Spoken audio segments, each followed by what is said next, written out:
Parshas Vayeshev, we have the famous story of Joseph and his brothers.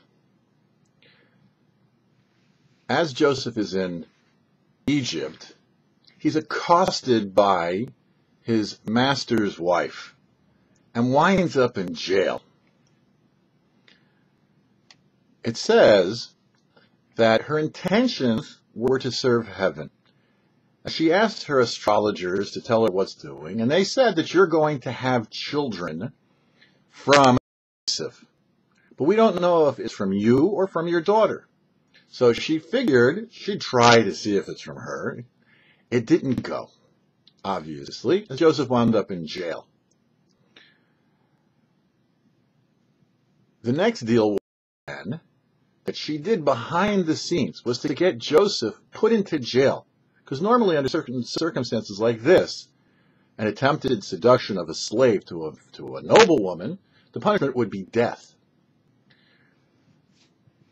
But she convinced her husband that Joseph should rather just get a prison term, knowing that eventually he'll be released from prison, and then at that time be able to marry their daughter, and thus fulfill this astrological prediction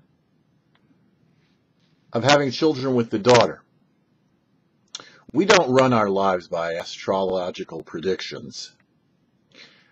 It says that Jews are above the stars, you might say. Abraham, when he was given the extra hay to his name, was now astrologically immune. According to the stars, Abraham and Sarah could not have children.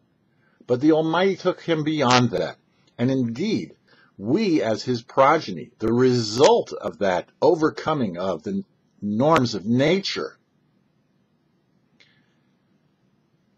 relate to the Almighty in a supernatural way. And indeed, our very existence is one which goes beyond nature. And just as it would not have made sense in Egypt that Joseph, a slave, should rise to power and become in charge of the entire empire. It doesn't make sense that we're here today, and it probably won't make sense when Mashiach comes. But we know that Joseph was in power. We know that Jews exist today, and therefore we know of Mashiach's imminent arrival. For the YouParsha, I'm Herschel Finman.